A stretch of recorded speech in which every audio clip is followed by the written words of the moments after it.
இன்றைக்கி இந்த பதிவில் என்ன பார்க்க போகிறோம்னாக்கா, உங்களை தேடி வர கலெக்ஷன் ஏஜென்ட் உங்களுக்கு அதீத தொந்தரவு கொடுத்தாலோ அல்லது ஆபாசமாக பேசினாலோ உடனடியாக அவங்கள உங்கள் கையில் இருக்கிற செல்ஃபோனில் வீடியோ படம் பிடிங்க. அதாவது ஒரு 1.5 நிமிஷம் போடக்கூடிய வீடியோவோ இல்லை அதுக்கு மேற்பட்ட வீடியோக்கள் நீங்கள் எடுத்து எங்களுடைய இந்த வழக்கறிஞர் சரவணன் பதிலுக்கு நீங்கள் அனுப்பிச்சு வைக்கலாம். அப்படி வீடியோ பிடிக்கிறது தவறான்னு கேட்டிங்கன்னா தவறே கிடையாது. ஏன்னு பார்த்தீங்கன்னா, இப்போ ஏற்படுத்தி கொண்டு மத்திய அரசாங்கம் ஏற்படுத்தி கொண்டிருக்கக்கூடிய அந்த சட்டமானது பாரதிய சாட்சிய அதிநியம் சட்டம் 2023 பிரிவு 63 மற்றும் 63A பிரிவின் பிரகாரம் பார்த்தீங்கன்னா, நீங்கள் தகுந்த ஆதாரத்தோடு ஒரு வீடியோவில் கொடுத்தீங்கன்னா அது வந்து நீதிமன்றத்தில் ஏற்றுக்கொள்ளப்படும், மற்றொரு ஆவணமாகவும் ஏற்றுக்கொள்ளப்படும்.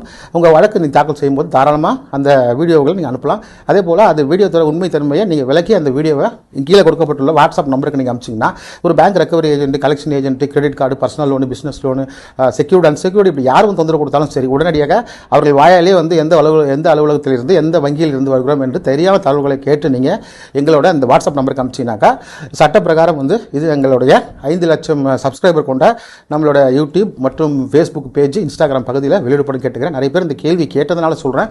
நியாயமாக பார்த்தீங்கன்னாக்கா அவங்க வந்து இந்த மாதிரி செயல்களை செய்யக்கூடாது.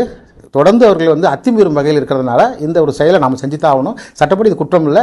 நீங்கள் பாதிக்கப்பட்டிருந்தீங்கன்னா உடனடியாக உங்கள் கையில் இருக்கிற ஆண்ட்ராய்ட் ஃபோனில் வர்றவங்களை யாராக இருந்தாலும் அவர்களை விசாரித்து அவர்களுடைய வீடியோவை எங்களது வழக்கறிஞர் சரவணன் பதில்கள் என்ன சொல்லக்கூடிய இந்த சேனலுக்கு கீழே கொடுக்கப்பட்டுள்ள அந்த வாட்ஸ்அப் நம்பருக்கு நீங்கள் தாராளமாக அனுப்பி வைக்கலாம். நன்றி.